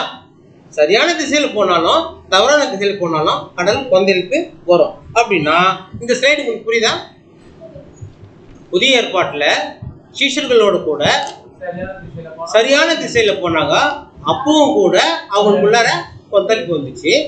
பழைய ஏற்பாட்டுல யோனா தேவன் சொன்ன திசைக்கு ஆப்போசிட்ல போனாரு. தவறான திசையில போனாலும் கூட அங்கேயும் என்ன நடந்துச்சுன்னா கொந்தளிப்பு வந்துச்சு. அப்போ நம்ம இது திட்டமிட்டு நடந்துச்சா தானே நடந்ததுங்களா? இது திட்டமிட்டு நடந்ததுங்களா? இப்போ இது சரியான திசையில போனாலும் சரி, தவறான திசையில போனாலும் சரி, கொந்தளிப்புன்றது கண்டிப்பா நமக்கு உண்டு. அப்போ எந்த சூழ்நிலையில போனாலும் நமக்கு கொந்தளிப்பு உண்டு. அப்போ இந்த கொந்தளிப்பு சம்பவத்தை நம்ம எடுத்துக்கின்னு நம்முடைய வாழ்க்கை பயணத்தை நம்ம கம்பேர் பண்ணணும். இப்போ ரெண்டு இது கம்பேர் பார்த்தோம் இல்லைங்களா? இப்போ இந்த வாழ்க்கை பயணத்தை இப்படி ஒரு சூழ்நிலையில் நடந்துச்சுங்க. இப்போ நம்முடைய வாழ்க்கையில இது எப்படி நம்மளோட கம்பேர் பண்ணி பார்க்கணும் அப்படின்னு சொல்லிட்டு நம்ம பார்க்கணும். அதுதான் பேதுரு என்ன சொல்றாருன்னு பார்த்தீங்கன்னா, 1 பேதுரு 4ஆம் அதிகாரம் 12ஆம் வசனம். பிரியமானவர்களே, உங்களை சோதிக்கும்படி உங்கள் நடுவில் பெற்றிருக்கிற அக்னியை குறித்து ஏதோ புதுமை என்று தெரியாமல் கிறிஸ்துவின் மகிமை வெளிப்படும் போது நீங்கள் களிகூர்ந்து மகிழும்படியாக அவருடைய பாடுகளுக்கு நீங்கள் பங்காளிகள் ஆனதால் சந்தோஷப்படுங்கள். என்ன சொல்றாருன்னா, உங்களுக்கு பற்றி எரிகிற அக்னி குறித்து ஏதோ புதுமை என்று திகையாமல் அப்படின்றாரு. அப்ப புதுமை என்று திகையாமல்னா திகைக்கிறதுனா என்னங்க? திரு முழிக்கிறோம் இல்லைங்களா? திகைக்கிறது. இப்போ ஏதோ ஒண்ணு என்ன பண்றது தெரியாம திகையாம. அப்போ நமக்கு சோதனைகள் வருதுன்னா அப்போ இதெல்லாம் பார்த்து இதெல்லாம் பயப்படாதீங்க, திகைக்காதீங்க அப்படின்னு சொல்றாரு. ஏன்னா பாடுகள் ஒண்ணு வந்துச்சுன்னா அதை பத்தி தேவன் ஒரு நன்மையான காரியத்தை நம்ம கொண்டு போய் விடுவார்ன்றதுக்காக தேவன் நமக்கு கொடுக்குறாரு. அப்போ அதை பார்த்து நீங்க பயப்பட வேண்டாம். அப்போ கிறிஸ்துவின் மகிமை எழுப்பொழுது நீங்கள் களி கூர்ந்து மகிழும்படியாக அவருடைய பாடுகளுக்கு நீங்கள் பங்காளிகளை தான் சந்தோஷப்படுங்கள் அப்படின்னு சொல்றாரு. அப்போ பாடுகளுக்கு கிறிஸ்துவுக்கு பங்காளிகள் ஆகணும். அப்போ பங்காளிகள்னா கிறிஸ்துவுக்கு பங்காளிகள் ஆகணும். அப்போ கிறிஸ்துக்கு பங்காளினா கிறிஸ்து என்ன பண்ணாரு? அவர் பாடுகளை அனுபவிச்சாரு. அப்போ இவர் பங்காளி ஆனா இயேசு கிறிஸ்து பாடுகளை அனுபவிச்ச மாதிரி நாம பாடுகளை அனுபவிக்கணும் இல்லைங்களா? அப்போ அவருக்கு பங்காளி ஆகணும்னா நாம பாடுகளை அனுபவிச்சுதான் தீரணும் அப்படின்னு நம்ம பார்க்கறோம் இல்லைங்களா? இப்போ ஒரு பிரயாணத்தை பார்த்தோம். அடுத்தது இதுக்குள்ள நம்ம இந்த கம்பாரிசன் பார்க்கறோம் இல்லைங்களா? இப்போ கிறிஸ்துடைய வாழ்க்கையில நம்முடைய வாழ்க்கை என்ன சொன்னாருன்னா, இந்த கம்பாரிசன்ல முதல்ல வந்தது யாரு? சீஷர்கள். அவர்கள். ரெண்டாவது வந்தது யோனா. இப்போ இவங்களுடைய வாழ்க்கையில இவங்க சரியான திசையில போனாங்களா தவறான திசையில போனாங்கன்னு பார்க்கும்போது நம்மளுக்கு கம்பேர் பண்ண இல்லைங்களா? இப்போ நம்முடைய வாழ்க்கை இவங்களோட கூட நம்ம கம்பேர் பண்ண இல்லைங்களா? சீஷர்கள். இப்போ நம்ம இந்த 2 பேருடைய வாழ்க்கையில நம்ம யாரோட நம்மளை கம்பேர் பண்ணலாம்? அப்போ சீஷர்கள் அப்போ நம்ம கரெக்டா நேரான வழியில போறோங்களா? அதை பார்க்கணும் நம்ம. அப்போ சரியான திசையில போறோமா அப்படின்றத நம்ம பார்க்கணும். அப்போ நல்லதா இருந்துச்சுனாக்கா நம்ம சீஷர்கள் நம்ம எடுத்துக்கிறோம். ஆனா நம்ம கரெக்டா போறோமா அப்படின்னு நம்ம பார்க்கணும். அப்படின்னா ஒரு கேள்வி இப்போ வச்சுக்கிறோங்க. ஒரு புது சிருஷ்டியா சீஷர்கள் மத்தியில நம்ம சரியான திசையில போறோம்னா அப்போ எல்லா நேரங்களிலும் நம்ம சரியான திசையில போறோமா? சமயங்கள் நம்ம என்ன பண்றோம்? தவறிடுறோம். தவறான சமயங்கள்ல நம்ம தவறிடுறோம். அதே மாதிரி எல்லா நேரத்திலையும் நம்ம தவறான திசையில போறோமான்னு பாத்தீங்கன்னா இல்லை. அப்போ ஒரு நேரங்களில் நம்ம தவறு செஞ்சிடும். அப்படின்னா இதுக்கு சரியான திசையில போனாலும் நம்ம தவறு பண்றோம், தவறான திசையில் நம்ம இருந்தாலும் கூட நம்ம தவறு பண்றோம். அப்போ நமக்குள்ள என்ன ஆகுதுங்க? 2 இருக்குதுங்க இல்லைங்களா? 2 மனுஷன். அப்போ என்ன ஆகுதுனாக்கா புதிய மனுஷன் பழைய மனுஷன். நமக்குள்ளார என்ன இருக்குது? 2. நமக்குள்ள 2 இருக்கு. அப்போ அது ஒன்று புதிய மனுஷன் 1, பழைய மனுஷன் 1, 2. சரிங்களா? இப்போ இந்த 2 பேருடைய வாழ்க்கையில இந்த 2 பேர் வாழ்க்கையிலையும் சரியான திசையில போனாலும் என்ன இருக்குதுங்க? கொந்தளிப்பு இருக்குதுங்க. தவறான திசையில போனாலும் கொந்தளிப்பு இருக்குது. இப்போ நம்மளுடைய இது நம்முடைய வாழ்க்கை நம்ம கம்பேர் பண்ணுகிறோம். இப்போ சரியான திசையில நம்ம போனோம்னா அங்க இயேசு கிறிஸ்து சீஷர்களோட போகும்போது சரியான திசைக்கு தான் போனாங்க. சரியான திசையில போனாலும் அவங்களுக்கு ஒரு கொந்தளிப்பு வந்துச்சு. அப்புறம் அவங்க ஏன் அந்த கொந்தளிப்பு வந்துச்சுன்னா அவங்களுக்குள்ள இருக்கிற அந்த விசுவாசத்தை இன்னும் ஊக்கப்படுத்துறதுக்காக தான் அவருக்கு அங்க கொந்தளிப்பு வந்துச்சு அப்படின்னு பாக்குறோம். அப்போ தவறான திசையில தவறான திசையில போனாலும் கொந்தளிப்பு வருது. அவங்களுக்கு ஏன் கொந்தளிப்பு வருது அப்படின்னு பார்க்கும்போது, தவறான திசையில போனாலும் கொந்தளிப்பு போனா அவருக்கு அந்த சோதனைகளை கொடுத்து அந்த தவறான திசையில நம்ம போற அந்த எண்ணத்துல மாற்றி சரியான திசைக்கு அந்த புது சிருஷ்டியா தன்னை புது மனுஷனை மாத்திக்கிறதுக்காக என்ன பண்றாருன்னா, அங்க இங்க வந்து என்ன சொல்றாருன்னா, தன்னுடைய வாழ்க்கைய வாழறதுக்காக அங்க என்ன பண்ணீங்கன்னா அந்த பழைய மனுஷனை கொல்றதுக்காக. அப்போ 2 பேருக்குமே சோதனைகளை கொடுக்குறாரு, கொந்தளிப்பு உருவாக்குறாரு. 2 பேரும் வாழ்க்கையில காரியங்கள சீஷர்களுக்கு வர்றது என்னன்னா, அவங்களை வாழ வைக்கிறதுக்கு. பழைய மனுஷனுக்குள்ளார வந்து பாத்தீங்கன்னா அந்த பழைய மனுஷனை கொல்றதுக்கு. அப்போ 2 விதமான காரியங்களை நம்ம இதில் நம்ம பார்ப்போம். சரிங்களா? இப்போ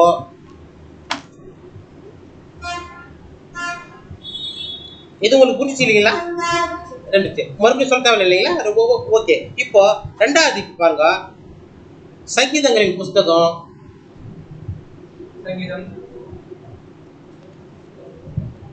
சங்கீதம் 107 அதிகாரம் 25 அவர் கட்டளையிட பெருங்காற்றை எழுப்பி அதன் அலைகளை கொந்தளிக்க பண்ணும். இப்போ பழைய மனுஷன் நம்ம அழிச்சிட்டாலும் கூட அதுக்கடுத்து நம்மளோட புது சிருஷ்டியா உருவாகும் இல்லைங்களா? அப்போ அந்த புது சிருஷ்டி உருவாகிறதுக்கு கூட இந்த பழைய மனுஷனை என்ன பண்றாருங்க, நம்மள சோதனைகளை, அதாவது அவர் கட்டளையிட பெருங்காற்று எழுப்பி அதன் அலைகளை கொந்தளிக்க பண்ணும். இப்போ பெரும் காற்றின் போது அது வந்து தான் சோதனைகள். அப்போ அந்த சோதனையை நம்ம எழுப்பி நமக்கு கொடுத்து அந்த பழைய மனுஷனை அவரு நமக்கு கொள்றாரு அப்படின்றத நம்ம இதில் பார்க்குறோம். இப்போ இந்த பழைய மனுஷனுக்குள்ள போனா ஒரு புது சிருஷ்டிக்கும், பழைய தான் வந்துன்னா ஒரு புது சிருஷ்டிக்கும் சரியான வழியில போகும்போது கூட அவருக்கு ஏன் பாடுகள் சோதனைகள் ஏன் அப்படி வருது அப்படின்னு நம்ம பார்க்கணும். ஏன்னா புது சிருஷ்டி என்ன பண்றாங்க, எப்பவுமே சரியான திசையில் தானே போவாங்க. ஆனா சரியான திசையில போனா கூட அவங்களுக்கு ஏன் சோதனை வருது அப்படின்னு பார்த்தோம்னா ஏன் வருதுங்க?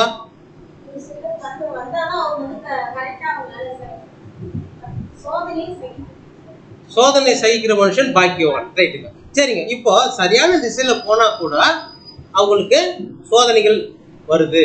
ஏன் வருதுன்னு சொன்னீங்கன்னாக்கா, வால்யூம் 6ல பார்த்தீங்கன்னா சோதனை வந்து ஒரு புது சிருஷ்டிக்கு அவசியம்ன்றத கண்டிப்பா அவர் அங்க குறிப்பிட்டிருக்காரு. அப்படின் போது ஏன் எப்படின்னா, யாக்கோபு எப்படி சொல்றாருன்னா, நம்ம ஒரு புது சிருஷ்டி, நான் யாருன்னு காண்பிக்கிறதே தேவன் நமக்கு காண்பிக்கிற ஒரு பெரிய சோதனை. நம்ம யாருன்றது நமக்கு காட்டுறது, நமக்கு வெளிப்படுத்துறதே வந்து நமக்கு பெரிய சோதனை அப்படின்னு சொல்லி யாக்கோபு சொல்றாரு. வசனத்தை வாசிக்கலாம். யாக்கோபு 1 அதிகாரம் 12 சோதனையை சகிக்கிற மனுஷன் பாக்கியவான், அவன் உத்தமன் என்று விளங்கின பின்பு கர்த்தர் தம்மிடத்தில் அன்பு கூறுகிறவர்களுக்கு வாக்குத்தத்தம் பண்ணின ஜீவ இடத்தை பெறுவான். சோதனை சகிக்கிற மனுஷன் பாக்கியவான். அப்படின்னா யார் வந்து சோதனை சகிக்கிறாங்களோ அவங்க பாக்கியவான் சரி அவன் உத்தமன் அப்படின்னா, அப்போ நம்ம உத்தமனா? நம்ம ஒரு புது சிருஷ்டியா வந்துட்டோம் இல்லைங்களா? அப்போ சோதனையை நம்ம சகிச்சுக்கணும். அப்போ நம்ம உத்தமனா? அப்போ உத்தமன்றது நமக்கு எப்படி தெரியும்? அப்போ நமக்கு ஒரு சோதனைகளை கொடுத்து அதை நம்ம எப்படி ஜெயிக்கிறோம் அப்படின்னு பார்த்தா அது முடிவுல தான் நமக்கு நம்ம அந்த உத்தமனா என்னன்றதை நம்ம தெரிஞ்சுக்கலாம். அப்படின்னா அப்போஸ்தலர்களுக்கு அவர் கூட இருந்தாரு இல்லைங்களா? அப்போ அவங்களுக்கு சோதனை கொடுத்துருப்பாரா? அப்போ நிறைய சோதனை கொடுத்துருப்பாரு. அப்போ நிறைய சோதனை கொடுத்தீங்கன்னா அவங்க நல்ல பிரைட்டா வெளிச்சமா இருந்திருப்பாங்க அப்படின்னு நம்ம பார்க்கலாம் இல்லைங்களா? அதுதான் பவுல் சொல்லும்போது என்ன சொல்றாருன்னா, 2 கொரிந்தியர் 4 அதிகாரம் 11 வசனம். 2 கொரிந்தியர் 4 அதிகாரம் 11 வசனம். எப்படி எனில் சாவுக்கினமான எங்கள் மாம்சத்திலே இயேசுவினுடைய ஜீவனும் விளங்கும்படிக்கு உயிரோடு இருக்கிற நாங்கள் எப்பொழுதும் இயேசுவின் நிமித்தம் மரணத்திற்கு ஒப்பு கொடுக்கப்படுகிறோம். இப்போ சாவுக்கு செத்து போன கண்டிஷன் தான் நாங்க இருக்கிறோம். ஆனா இயேசுவினுடைய ஜீவன் விளங்கும்படிக்கு உயிரோடு இருக்கிற நாங்கள் எப்போது என்ன பண்ணோமா? இயேசுவின் நிமித்தம் மரணத்திற்கு ஒப்பு கொடுக்குறோம். ஒவ்வொரு நாளும் இயேசு கிறிஸ்து போல நாங்க வாழும் போது ஒவ்வொரு பாடுகள் சோதனைகள் உபத்திரங்கள் எல்லாவற்றையும் நாங்கள் என்ன பண்றோம்னா வரும்போது தான் நம்ம அதுல இருந்தப்போ வெற்றி பெற்று நம்ம அவரோட கூட வருவோம் அப்படின்னு சொல்லிட்டு நம்ம பார்க்கணும். இப்போ 2 கொரிந்தியர் ரோமர் 8 அதிகாரம் 29 வசனம். தம்முடைய குமாரன் அநேக சகோதரர்களுக்குள்ளே முதல் பேரானாய் இருக்கும் பொருட்டு தேவன் எவர்கள் முன்னறிந்தாரோ அவர்களை தமது குமாரனுடைய சாயலுக்கு ஒப்பாயிருப்பதற்கு முன்குறித்திருக்கிறார். சரிங்க. இப்போ அப்போஸ்தலர்கள் இவங்களெல்லாம் பார்த்தா நிறைய சோதனை ஏற்பட்டு தான் இவங்க வந்திருக்கிறாங்கன்னு நம்ம பார்த்தோம். இப்போ ஒரு புது சிருஷ்டி சரியான திசையில போனாலும் கூட அவங்களுடைய வாழ்க்கையில சோதனை உபத்திரம் பாடுகள் எல்லாம் வருது. அப்படி வருதுன்றதுக்கு நம்ம ஒரு எப்படிதான் இதை நம்ம மேற்கொள்றது, எப்படிதான் வரும் அப்படின்றதுக்காக ஒரு 4 பாயிண்ட் நம்ம பார்க்கலாம். அப்போ உங்க வசனத்தை வாசித்த பிரகாரம் தம்முடைய குமாரன் அநேக சகோதரர்களுக்குள்ளே முதற் பிறனாராய் இருக்கும் பொருட்டு தேவன் எவர்களை முன்னறிந்தாரோ அவர் தமது குமாரனுடைய சாயலுக்கு ஒப்பா இருப்பதற்கு முன் குறித்திருக்கிறார் அப்படின்னு சொல்றாரு. அப்போ யாரெல்லாம் அவருடைய சாயலுக்கு முன்னறிஞ்சாரோ அப்போ அவங்க எல்லாம் அதுக்கு ஒப்பா இருக்கிறாங்களா? முன் குறிச்சிட்டாரு. அப்போ அவரு சாயலுக்கு முன் குறிச்சு அப்போது இருந்து அவங்க அவர் சாயலுக்கு ஒப்பா ஆயிட்டாங்கன்னு பார்த்தோம்னா ஆயிட்டாங்களா? அப்போ கொஞ்சம் கொஞ்சமா வளரதான் கடைசியில் தான் இறுதியில தான் என்ன பண்ணுவோம்னா அவருடைய சாயலுக்கு ஒப்பாவுங்க அப்படின்னு பார்க்குறோம். அப்போ அது மாத்திரம் இல்லை, அதுக்கு என்ன காரணம்னா அவருடைய குணலட்சணமா இருக்கும். அப்போ ஒவ்வொரு காரணங்களும் அவர் எப்படி இயேசு கிறிஸ்து பாடுபட்டு அவருடைய எல்லா சோதனைகளும் அவர் மேற்கொண்டாரோ அதே மாதிரி நம்மளும் நம்முடைய வாழ்க்கையில நம்முடைய எல்லா விதமான குணலட்சத்தையும் நம்ம காட்டும் போது தான் நம்ம கடைசியில் நம்ம அந்த நிலையை அடைவோம் அப்படின்றது பார்க்குறோம். இது முதலாவது கேரக்டர். அப்போ முதலாவது கேரக்டர்னா நம்முடைய கேரக்டரை குணலட்சணத்தை வளர்த்துக்கணும். அது மாத்திரம் இல்லை, இன்னொரு வசனத்தை சொல்லுங்க பாருங்க. என் சகோதரரே, யாக்கோபு 1:2 என் சகோதரரே, நீங்கள் பலவிதமான சோதனைகளில் அகப்படும் போது உங்கள் விசுவாசின் பரீட்சையானது பொறுமை உண்டாகும் என்று அறிந்து அதை மிகுந்த சந்தோஷமாக எண்ணுங்கள். முதல் வசனத்தை பார்த்தீங்கன்னா நீங்கள் பலவிதமான சோதனைகளில் அகப்படும் போது அப்படின்றாரு. இப்போ நம்ம ஒரே ஒரு சோதனைக்கு அகப்படும் போது நம்ம ஆண்டவர் என்ன பேசுறோம்? ஆண்டவரே எனக்கு பெரிய சோதனை கொடுத்தீங்க, எனக்கு இந்த சோதனை ஏன் ஆண்டவரே, எல்லாரும் நல்லா இருக்கிறாங்களே, எங்களுக்கு மட்டும் ஒரு சோதனையா அப்படின்னு. ஆனா அப்போது பவுல் என்ன சொல்றாரு பார்த்தீங்கன்னா பலவிதமான சோதனைகள் அகப்படும் போது அப்படின்றாரு. அப்போ பலவிதமான சோதனை பல சோதனைகள் இல்லை, பலவிதமான சோதனைகள், பட் வெரைட்டி டிசைனான சோதனை பார்த்தோம். அப்போ எல்லாத்துலயும் என்ன பண்றாருங்க, அவர் எல்லாத்துலயும் அதுல மேற்கொண்டாரு. அதுதான் அவருக்கு பொறுமையை உண்டாக்குன்னு சொல்லிட்டு அவர் அறிஞ்சிருக்கிறாரு. சரிங்களா? அப்பதான் அது அவங்களுக்கு ஒரு மிகுந்த சந்தோஷத்தை உண்டாக்குன்னு சொல்லி சொல்றாங்க. இப்போ இதுதான் அவருடைய புது சிருஷ்டிக்கு வர உபத்திரவங்கள கூட அவங்க மேற்கொள்ளக்கூடிய ஒரு காரணங்கள். இதுல முதலாவது ஒரு பாயிண்ட். ரெண்டாவது பாயிண்ட் பாருங்க, 2 பேதுரு 1:10-11. 2 பேதுரு 1:10 ஆகையால் சகோதரரே, உங்கள் அழைப்பையும் தெரிந்து கொள்வதையும் உறுதியாகும்படி ஜாக்கிரதையாக இருங்கள். இவைகளை செய்தால் நீங்கள் ஒரு காலம் தேறி விடுவதில்லை. அப்போ ரெண்டாவது பாயிண்ட் என்னன்னா நம்முடைய அழைப்பையும் தெரிந்து கொள்ளுதலையும் நம்ம உறுதியாகணும் அப்படின்னு சொல்றாரு. அப்படின்னா சத்தியத்துக்குள்ள நம்ம ஆரம்பத்துல வந்தோம், ஆரம்பத்துல நம்ம ஏதோ வந்தோமோ போனோம் அப்படின்னு சொல்லிட்டு இல்லாம சத்தியத்துக்குள்ள வந்துட்டு நம்ம வந்தோம் போனோம் இல்லாம நம்ம சத்தியத்துக்குள்ளதான் இருக்கிறோமானே தெரியாம போயிடுச்சு. அப்போ இதனுடைய சத்தியத்துக்குள்ள நம்ம எதுக்கு வந்திருக்கிறோம், நம்மளுடைய ஜீவனை நம்ம ரட்சித்துக்கொள்ள அந்த சூழ்நிலையே நம்ம சத்தியத்துக்குள்ளதான் இருக்கிறோமா, இந்த அழைப்புக்குள்ளதான் இருக்கிறோமா, அந்த சூழ்நிலையில கூட தெரியாம இருக்கிறாங்க. சிலர் என்ன பண்றாங்க, இந்த அழைப்பு இருந்தே வெளியேறியும் போயிடுறாங்க. அப்போ அப்படி சூழ்நிலை இருக்கும்போது தான் தேவன் நம்ம கிட்ட பண்றாங்க, நமக்கு பாடுகள் உபத்திரவங்கள் எல்லாம் கொடுக்குறாரு. அந்த கொடுத்து நம்ம அந்த சோதனைகள் எல்லாம் நம்ம மேற்கொண்டு வரும்போது நம்ம என்ன பண்றோம்னா அவருடைய பாடுகளை நம்ம அனுபவிக்கிறோம். அவரோட கூட சந்தோஷமா நம்ம அவர் கூட சேர்ந்து சொல்லிட்டு அப்போ இந்த சோதனைகள் மூலமா ரெண்டாவது சோதனை என்ன பண்றோம்னா அவருடைய அழைப்பையும் தெரிந்து கொள்ளையும் நம்ம உறுதிப்படுத்தும் போது நம்ம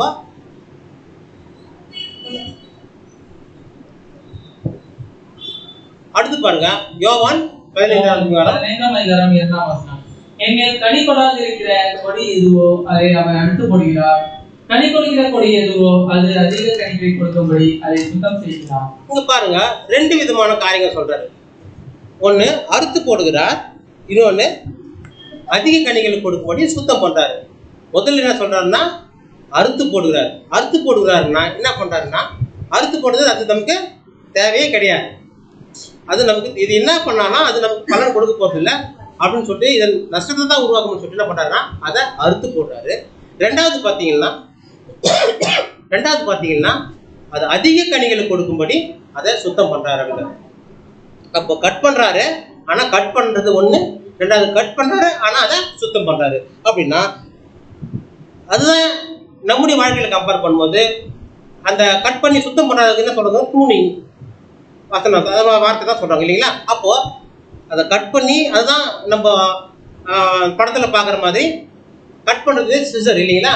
அந்த சிசர் கட் பண்ணும்போது நமக்கு என்ன பண்ணுவோம், வலியை கொண்டு வைப்போம். அந்த வலியை தான் நம்ம தாங்கிக்கின்னு அந்த உபத்துக்களை மேற்கொண்டு நம்ம வரும்போது தான் நம்ம அந்த சோதனையில் நம்ம வெற்றி பெறுவோம் அப்படின்னு சொல்லிட்டு நம்ம இது மூலம் பார்க்குறோம்.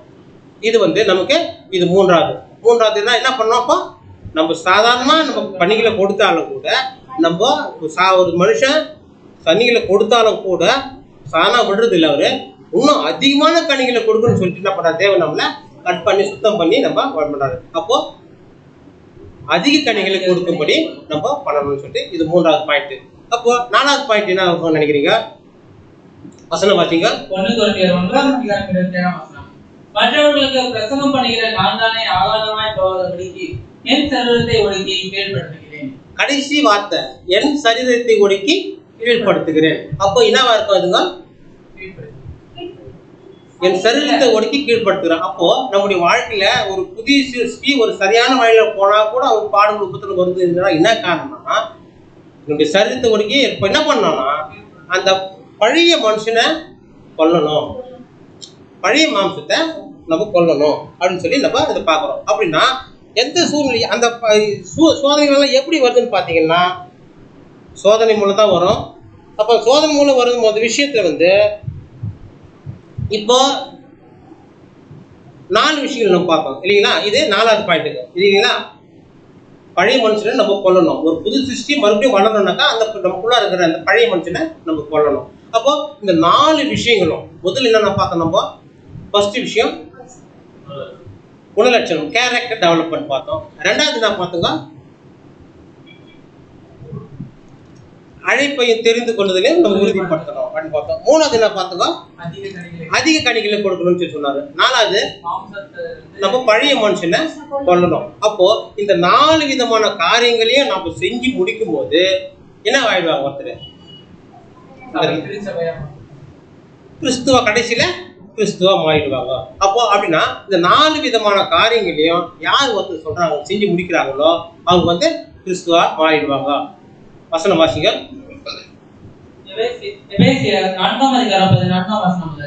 நாம் இனி குழந்தைகளாய் இராமல் மனுஷருடைய தூதும் வஞ்சிக்கிறதற்கேதுமான தந்திரமுள்ள போதகமாகிய பலவித காற்றினால அலைகளைப் போல அடிபட்டு அலைவராய் இராமல் அன்புடன் சத்தியத்தை கைக்கொண்டு சரியாக கிறிஸ்துவுக்குள் எல்லாவற்றிலையும் நாம் வளருகிறவராய் இருக்கும்படிக்கு படியாக அப்படி செய்தார்.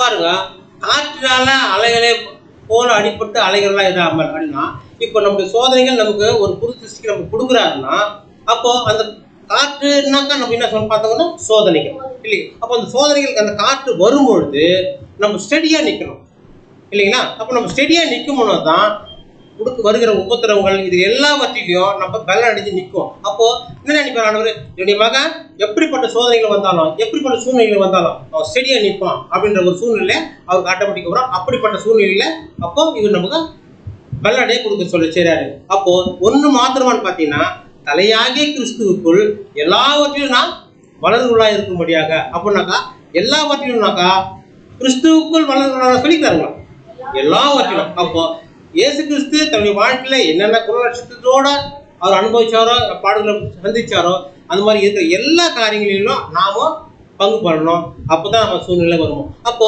இதே தான் நம்ம முதல்ல கொஸ்டின் கேட்ட பார்த்தீங்களா? ஒரு புது சிருஷ்டி சரியான திசையில போனா கூட அவங்க சோதனை ஏன் வருதுன்னு சொன்னாக்கா அவங்களுடைய பாடுகள் வளர்ச்சி அவருடைய விசுவாசத்துல வளர்ச்சி அடையணும் அப்படின்ற ஒரு காரணம் கேட்டா இப்படிப்பட்ட சோதனை கொடுக்குறாருன்னு சொல்லி பார்த்தோம். அப்போ அதே மாதிரி இப்போ நமக்கு கம்பேர் பண்ணும்போது நமக்கு கூட என்ன ஆகுதுனாக்கா இந்த மாதிரி பாடுகள் சோதனைகள் வந்து ஆண்டவரே எனக்கு நிறைய சோதனை கொடுத்துட்டீங்களே அப்போ நாங்கள் எப்படி அப்படின்னு சொல்லும்போது அப்போ நம்ம புது திருஷ்டி இல்லை அப்படின்றப்ப நினச்சிக்க கூடாது இல்லைங்களா? இப்போ இவ்வளோ பாடுகள் வந்தாலும் நாம இது எனக்கு வந்தது அப்போ ஒரு புது சிருஷ்டிக்கு இப்போ நம்ம ஆண்டவரே சோதனை கொடுக்குறீங்க பாடுகள் நம்ம கேட்குறோம் இல்லைங்களா? அப்படி கேட்குறோமா அந்த மொத்தத்தை மாற்றி அப்போ ஒரு புது சிருஷ்டி இல்லையா? ஒரு புது சிருஷ்டி இப்படிப்பட்ட பாடுகள் வருமா அவசியமா ஏன் கொடுக்குறீங்க அப்படின்னு கேட்குறான்னா அது நம்முடைய நன்மைக்காகத்தான், நம்முடைய இந்த பழைய மாசனை அழிக்கிறதுக்காகத்தான், நம்முடைய புது சிருஷ்டியை நம்முடைய விசுவாசத்தை வளர்க்கறதுக்காக தான் அவங்க கொடுக்குறாருன்னு நம்ம நினச்சிக்கணும். சரி, அப்போ இவர்கள் எல்லாவற்றையும் நம்ம வளர வளர வளர நம்ம புது சிருஷ்டி வளர்ந்துருக்குதான்னு சொல்லிட்டு நம்ம என்ன பண்ணலாம்? ஒரு மெஷர் பண்ணி பார்க்கலாம். நம்ம ஆரம்பத்தில் எப்படி இருந்தோம், நம்ம கடைசி இப்போ நம்ம எப்படி இருக்கிறோம் அப்படின்னு சொல்லிட்டு நம்ம மெஷர் பண்ணி பார்க்கும்போது நமக்கு ஆட்டோமேட்டிக்காக நமக்கு தெரியும். அப்போ இது எல்லாத்துக்கும் என்ன பண்ணணும்னா காரணம் என்னன்னா சோதனை சோதனை சோதனை தான் அப்படின்றத நம்ம நல்லா முக்கியம் புரிஞ்சுக்கலாம். இப்போ சோதனை கண்டு நம்ம பயப்படாது. அப்போ நம்ம சோதனை நமக்கு தேவையா? அப்போ கண்டிப்பா தேவை இல்லைங்களா? அப்போ மாடு விட்டு போயிட்டு ஜாம் பண்ணி கேட்கலாமா? அப்போ எனக்கு சோதனை கொடுங்க, ரைட் ஓகேங்க. அப்படின்னா நம்ம சோதனை நம்ம கண்டிப்பா தேவை. அப்போ பேதுகிட்ட நம்ம கேட்கும்போது அவர் என்ன சொல்றாரு பாருங்க. 1 பேதுரு 1ஆம் அதிகாரம் 6ஆம் வசனம். 1 பேதுரு 1ஆம் அதிகாரம் 6ஆம் வசனம். இதிலே நீங்கள் மிகவும் சந்தோஷப்படுவீர்கள். எதுல? சோதனை. அந்த பாடுகள் உபத்திரவங்கள் இதுல தான் நீங்க ரொம்ப சந்தோஷப்படுகிறீர்கள். என்றாலும் துன்பப்பட வேண்டியது அவசியமானதா? துன்பப்படணும், கண்டிப்பா துன்பப்படணும். சாதாரண சோதனை வந்துச்சுன்னா சும்மா சோதனை வந்து கம்மன் போறது இல்லைங்க. துன்பப்படுறது அவசியம். இதே தான் நீங்க இங்கிலீஷ்ல பாத்தீங்கன்னா அதுதான் கொடுத்துக்கிறாங்க பாருங்க. படிங்க இங்கிலீஷ்ல பாருங்களா. அது in this you greatly rejoice even though now for a little while is necessary. அப்போ நம்ம துன்பப்படுறதுன்றது வந்து கண்டிப்பா அவசியம். அப்படின்னா நமக்கு பாடுகள் உபத்திரவங்கள் சோதனைகள் எல்லாம் வந்து நமக்கு கண்டிப்பா அவசியம். அடுத்து இப்போ முதல் கேட்ட அதே கேள்விதான் இப்போ நான் கேட்கலாம். இயேசு கிறிஸ்து உங்களுக்கு எல்லாம் தேவைன்னு அவர் கேட்டார் இல்லைங்களா? அதே கேள்விதான் இப்போ நம்ம கேட்கிறாரு. என்னென்ன உங்களுக்கு ஏன் விசுவாசம் இல்லாத போச்சு, ஏன் பயப்படுறீங்க அப்படின்னு சொல்லிட்டு அவர் கேட்கிறாரு இல்லைங்களா? இப்போ முதல் சம்பவம் போச்சு. இப்போ இது 2ஆவது சம்பவத்தை பார்த்தீங்கன்னா இவரு புதிய ஏற்பாட்டில் பார்த்துங்க. இப்போ 2ஆவது சம்பவத்தில் பார்த்தோம்னா இவங்களுக்கு கேட்டாரு விசுவாசம் இல்லை ஏன் பயப்படுறீங்கன்னு சொல்லிட்டு. இப்போ இந்த மாதிரி இவர் கேள்வி கேட்டதுக்கு தகுந்த மாதிரி நம்முடைய வாழ்க்கையை நம்ம கொண்டு போறது அவருக்கு பிரியமா இருக்கும் இல்லைங்களா? அதை விட்டுட்டு நம்ம இவர் போற மாதிரி போனோம்னா என்ன ஆகும்? தேவனுக்கு அது பிரியமில்லாத ஒரு காரியமா போயிடும். அதுதான் வசன வாசிங்க. சரி, போகும்போது இப்ப இவர் போனார். எந்த திசையில போனாருங்க? இப்போ தேவன் சொன்ன திசைக்கு ஆப்போசிட் தான் போனாரு. அப்போ 2 கப்பல் தான் இருந்துச்சாங்க. எதனால ஏறலாம் இவர் தான் சூஸ் பண்ணாரு. அப்போ தேவன் என்ன பண்றாருன்னா ஏற வரை இவர் கம்மன் தான் இருக்கிறாரு. ஏறின பிறகு தான் அவருடைய வழிக்கு கொண்டு வராரு இல்லைங்களா? அப்போ அதே கேள்வி நம்ம கேட்ட ஆனவர் இந்த பழைய மனுஷன் இந்த வாழ்க்கைக்குள்ளார நம்ம போகக்கூடாதுன்னு நம்மளை எத்திக்கிறாரு. அப்போ இந்த பழைய மனுஷனுக்குள்ள இருக்கிற வாழ்க்கையை நம்ம கிட்ட இருந்து எடுத்து போட்டோம்னா புது அந்த வழியில போகக்கூடாது. அவர் போற வழி எதிர் திசையில தேவன் சொல்றது போறாங்கன்னா எதிர் திசையில தான் அவர் போறாரு. நமக்கு அந்த வாழ்க்கை நமக்கு தேவை கிடையாது, தேவன் அதுக்கு விரும்புறது கிடையாது அப்படின்னு சொல்றாரு. வசனம் வாசிங்க. 4ஆம் அதிகாரம் 2ஆம் வசனம். கர்த்தரை நோக்கி விண்ணப்பம் பண்ணி, கர்த்தாவே, நான் என் தேசத்தில் இருக்கும்போதே நான் இதை சொல்லவில்லையா? இது நிமித்தம் நான் முன்னமே தரிசித்து ஓடி போனேன். நீர் இரக்கமும் மன உருக்கமும் நீர் சாந்தமும் மிகுந்த கிருபையும் உள்ளவரும் தீங்குக்கு மனஸ்தாபப்படுகிறோமான தேவன் என்று அறிவேன். தேவன் இவருக்கு முதல் நம்ம பார்த்தோம். இவருக்கு தேவனுக்கு தெரியுமான்னு பார்த்தோம், தெரியும் தெரிஞ்சிச்சு. அவருக்கு இவரு தெரியுமான்னு பார்த்தோம், 2 பேருக்கும் தெரிஞ்சிச்சுன்னு பார்த்தோம்.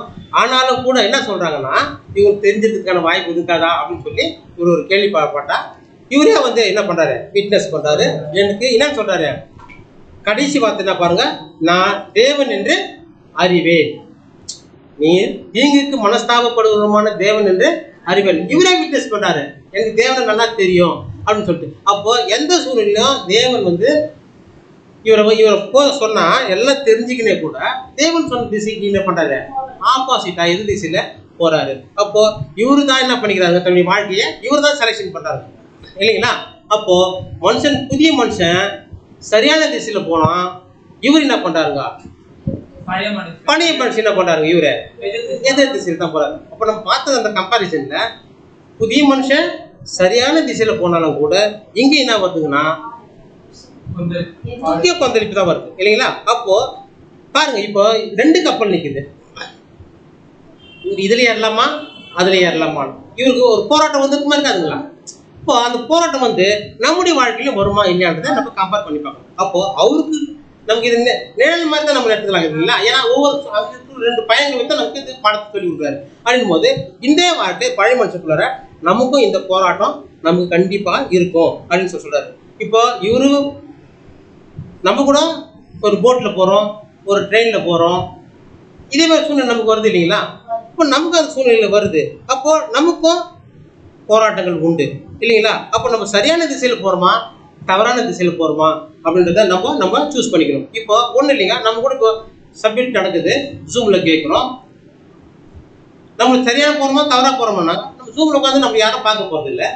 நம்ம என்ன பண்றோம், ஆன் பண்ணி விட்டுட்டு நம்ம பாட்டுக்கு வேற ஏதாவது வேலை பண்ணுகிறோம். இப்போ நம்ம என்ன பண்றப்போ நம்முடைய சிந்தனைகளை தேவன் பார்க்கிறாருன்றதை மறந்துட்டு அவர் சொல்றது பார்க்கணும் கேட்கணும்னு அப்போ நம்ம என்ன பண்ணோம், ஃபேஸ்புக்கில் ஆரம்பிச்சு வச்சுட்டு ஆன் பண்ணி வச்சுட்டு நம்ம வேலையை பார்க்கணும். அப்போ நம்ம பழைய மனுஷனுக்கு இடம் கொடுக்குறோமா, புது மனுஷனுக்கு இடம் கொடுக்கணும். அப்போ பழைய மனுஷனை தான் வாங்கிக்கிறோம். ஏன் பழைய மனுஷன் தான் இப்போ யார் ஜெயிக்குது இல்லைங்களா? இப்போ அந்த பழைய மனுஷன் தான் ஜெயிக்குது.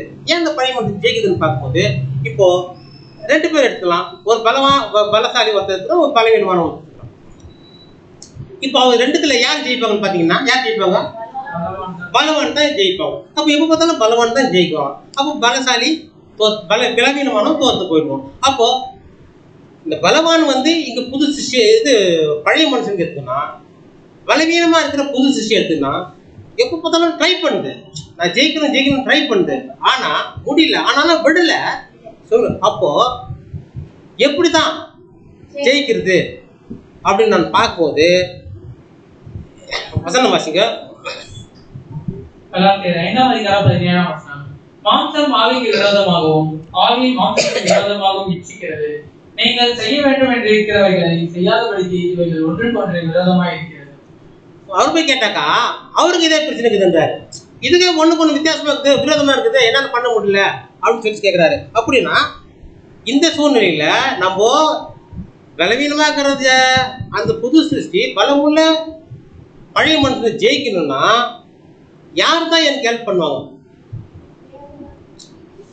தேவன் தான் நமக்கு ஹெல்ப் பண்ணுவோம். இப்போ தேவன் ஹெல்ப் பண்ணுவாருன்னா அது எப்படிதான் ஹெல்ப் பண்ணுவாரு, அதுதான் நமக்கு இப்போ பாடம் இல்லைங்களா? தேவன் ஹெல்ப் பண்ணுவாரு. அந்த யாருமே நம்மளுக்கு ஜெயிக்க முடியாத சூழ்நிலை, உதவி செய்யாத சூழ்நிலை இருக்கிறான்னு யார் சூழ்நிலை நமக்கு ஹெல்ப் பண்ணுவோம்னு பார்த்தா தேவன் தான் ஹெல்ப் பண்ண போறாரு. அது எப்படி தான் ஹெல்ப் பண்ண போறாரு அப்படின்னு பார்க்கும்போது ரோமர் 7வது அதிகாரம் 23, 24.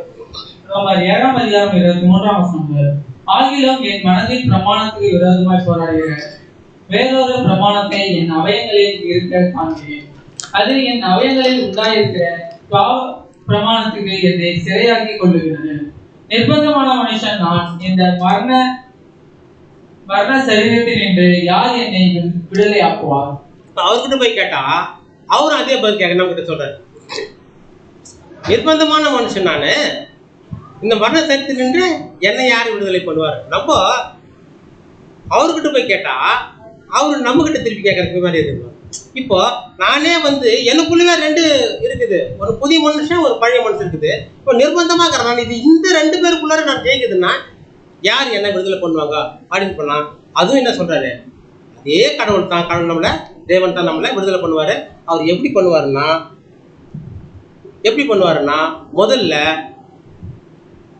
நம்மளை செய்ய விடுவாரு.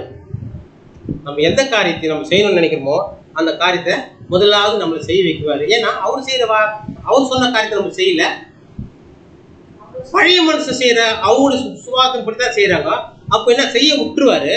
விட்டுட்ட பிறகு என்ன பண்ணுவாருன்னா அந்த காரியத்தை என்ன பண்ணுவாருன்னு பார்த்தீங்கன்னா நம்முடைய வாழ்க்கையில் இதுதான் கேட்கணும். யோனா வாழ்க்கையில நடந்துச்சுங்களா இல்லையா?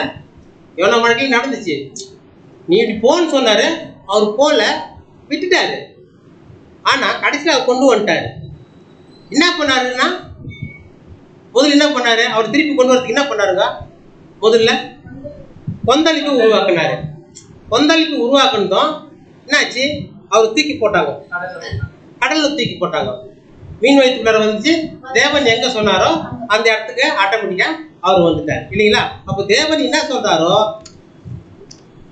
அதன்படி நம்ம கேட்டு நடந்துட்டு போனா ஓகே, நம்முடைய வாழ்க்கையில எல்லா காரியங்களும் வெற்றி தான். அப்போ அவர் சொல்ற வார்த்தைக்கு நமக்கு கீழ்ப்படியாம நம்ம எதிர் திசையில போனோம்னாக்கா முதல்ல என்ன பண்ணுவார்னா நம்ம செய்யற காரியத்துல ஃபெயிலியர் பண்ணிடுவார் இல்லைங்களா? நம்ம பார்க்க எல்லா காரியங்களிலும் தேவன் நம்மளை செய்ய விட்டுட்டு ஃபெயிலியர் பண்ணி விட்டுருவாரு. அப்போ என்ன ஆட்டோமேட்டிக்கா அப்போதான் நம்ம முடியும். அப்போ ஃபெயிலியர் பண்ணி விட்டு தேவன் சொன்ன அவர் இடத்துக்கு ஆட்டோமேட்டிக்கா அவர் மறுபடியும் கொண்டு வந்து சேர்த்துருவாரு. அவர் 2 பிளானு சக்சஸா முடிக்கிறோம். அப்போ நமக்கு சோதனைகளை கொடுக்குறாரு, நம்மளை பலப்படுத்துறாரு, அவருடைய வழியில மறுபடியும் கொண்டு வந்தாரு அப்படின்னு சொல்லிட்டு நம்ம பார்க்கணும். வசன வாசிங்க. எரேமியா 10ஆம் அதிகாரம் 23ஆம் வசனம். கர்த்தருடைய மனுஷருடைய வழி அவனாலே ஆகிறதல்ல என்றும் தன் நடைகளை நடத்துவது நடக்கிறவனாலே ஆகிறதல்ல என்றும் அறிவேன். அப்பனா நம்முடைய வாழ்க்கையில நம்ம மனுஷனுடைய சுபாவத்துல நாம் எடுக்கிற தீர்மானத்துல நம்ம நடந்து பண்ணா நம்முடைய வழிகள்ல அதுக்குள்ள இல்ல நடக்கிறதுக்கான வாய்ப்பே இல்லைன்னு சொல்லிட்டு இதுல கிளியரா நமக்கு சொல்றாரு. அப்போ அதை விட்டுட்டு நம்முடைய சொந்த சூழ்நிலைகள்ல தான் நம்முடைய சொந்த பலத்துல நம்முடைய சொந்த மைண்ட நம்ம போகும்போது என்ன பண்றாருன்னா தேவன் அதை கட்டாயம் தேவன் என்ன பண்ணுவாருங்க சோதனைகளை கொடுத்து நம்ம என்ன பண்ணுவாருன்னா அதை மாற்றத்துக்கு நமக்கு சில உணர வைக்கிறதுக்கான காரியங்களை கொடுத்து நம்மள அனுப்புவார். சரிங்களா? அப்படின்னா வசனத்தை அதுதான் வசனத்தை யோனா 1:4 வாசிக்கும் போது யோனா 1:4 கர்த்தர் சமுத்திரத்தின் மேல் பெருங்காற்றை வரவைத்தார், அதனால் கடலிலே கப்பல் உடையும் என்று நினைக்கத்தக்க பெரிய கொந்தளிப்பு உண்டாயிற்று. பாத்தீங்களா? அப்போ நம்ம மாறி போகும்போது பெரும் காற்று நமக்குள்ளார அனுபவிக்காரு. பெரும் காற்று போது நமக்கு அது என்ன பண்ணுறது சோதனை. அப்போ சோதனைகள் நமக்கு கொடுப்பாரு. கொடுத்துட்டு நம்ம அனுமதிச்சு அதுக்குள்ளார நம்ம பலன் அடிச்சு வரும்போது அப்போ தேவனுடைய வழியில நம்ம ஆட்டோமேட்டிக்காக நம்மளை கொண்டு போய் சேர்த்துக்குவாருன்னு சொல்லி பார்க்குறோம். அப்படின்னா நம்ம எந்த காரியத்தையும் நம்ம சக்ஸஸ் பண்ணணும்னு சொல்லும்போது அவர் என்ன சொல்றாரோ அந்த வழியில நம்ம போகணும். அதை விட்டுட்டு நம்ம வழியில போனோம்னா கண்டிப்பா தோல்வி தான் நடக்கும் இல்லைங்களா? இப்போ இதுதான் பவுல் என்ன சொல்றாருன்னா கலாத்தியர் 2:20 கிறிஸ்துவோடு கூட சிலுவையில் அறையப்பட்டான். அவருடைய மாம்சத்தை என்ன பண்ணாரா சிலுவையில அரைஞ்சிட்டாரு. ஆனா கூட நான் என்ன பண்ணேன் பிழைச்சிருக்கிறேன். அப்போ இந்த பழைய மாம்சம் அழிஞ்சு போச்சு. புது சிருஷ்டியா இருக்கிற கிறிஸ்து தான் எனக்குள்ளார நான் பிழைச்சிருக்கிறேன். இப்போ அவரு சொல்லியிருந்தா நினைச்சிருந்தா நான் எப்போ செத்து போயிருக்கணும். இந்த உயிரை தேவன் நமக்கு தயவா கிருபையை கொடுத்து வச்சு இவ்வளவு நாள் நம்ம வச்சிருக்கிறாரு. அப்போ நான் உயிரோடு இருக்கிறது அவருடைய கிருபை தான், அவருடைய தயவு தான் அப்படின்றத நம்ம புரிஞ்சுக்கணும் இல்லைங்களா? அப்போ இதுதான் யோனா அவருடைய வாழ்க்கையில அவர் முதல்ல போயிட்டாரு. அதையே தேவன் என்ன பண்ணாரு அவர் வாழ்க்கையில இருக்கிறத அவர் மனசுல அவருடைய பழைய சிந்தனைகள் பழைய மனுஷனுடைய எல்லா எல்லைகள் என்ன பண்ணாரு அவர் தூக்கி போட்டாரு. சாமர்த்துக்கு கூட அவர் என்ன பண்ணாரு தன்னை அர்ப்பணிச்சிட்டாரு. அப்போ தன்னுக்குள்ள இருக்கிற தன்னுடைய சிந்தனைகள் சுயத்தை என்ன பண்ணாருன்னா தூக்கி போடுங்க அப்படின்னு சொன்னாரு. தூக்கி போட்டாரு. தூக்கி போட்ட பிறகு தேவன் அவரை விட்டாரா? அவரு கொண்டு நினைச்சதுக்கு அவர் ஆட்டோமேட்டிக்கா அவரை கொண்டு வந்தார். இதுதான் நம்முடைய வாழ்க்கையில புது சிஷியா இருக்கிற நமக்கு தேவன் கற்றுக் கொடுக்குற பாடம். ஒவ்வொரு வாழ்க்கையிலும் ஒவ்வொரு லைஃப்லையும் தேவன் நமக்குள்ள இருக்கிற அந்த பழைய சிந்தனைகள் இந்த பழைய விதமான எல்லா விதமான உலகக்கூடிய காரியங்கள் எல்லாத்தையும் நம்ம எடுத்து போட்டு நம்ம சுயசத்துக்கு நம்ம செஞ்சு உட்காந்துட்டோம்னா தேவன் நம்மள ஒரு புது சிருஷ்டிய எந்த சூழ்நிலையிலும் விடுறதே கிடையாதுங்க. எப்படியாவது பல சோதனைகளை கொடுத்து கொடுத்து கொடுத்து கொடுத்து பலப்படுத்தி அவரோட வழியில கொண்டு வரதுக்கு தான் அவரை ட்ரை பண்ணிக்கிறாரு. எப்பவுமே பார்த்துக்கிறாரு அப்படின்னு சொல்லி பார்க்குறோம். வசனம் வாசிக்கலாம். கலாத்தியர் 5:24 கிறிஸ்துவனுடையவர்கள் தங்கள் மாம்சத்தையும் அதன் ஆசையையும் சிலுவையில் அடைந்திருக்கிறார்கள். இப்போ கிறிஸ்துவனுடையவர்கள் தங்கள் மாம்சத்தையும் அதன் ஆசை இச்சைகளையும் சிலுவையில் அடைந்திருக்கிறார்கள். சிலுவையில் அரைஞ்சிட்டா என்ன ஆகும்? செத்து போகும். இப்போ செத்து போன பிறகு நம்ம அதுக்கிட்டே போய் மறுபடியும் ஐடியா கேட்டிருந்தா அது என்ன ஐடியா கொடுக்குங்க? செத்து போகிறதுக்கான ஐடியா தான் கொடுத்துருக்கோம். ஆக அந்தபடியான வாழ்க்கையில நம்ம கேட்டு அது மாதிரி நடக்காதபடி நம்மளை பாதுகாத்துக்கணும். மறுபடியும் நம்ம ஆரம்பத்தில் நம்ம பார்த்து பார்த்தீங்களா ஃபர்ஸ்ட் கேட்ட கேள்விங்க என்ன கேள்விங்க?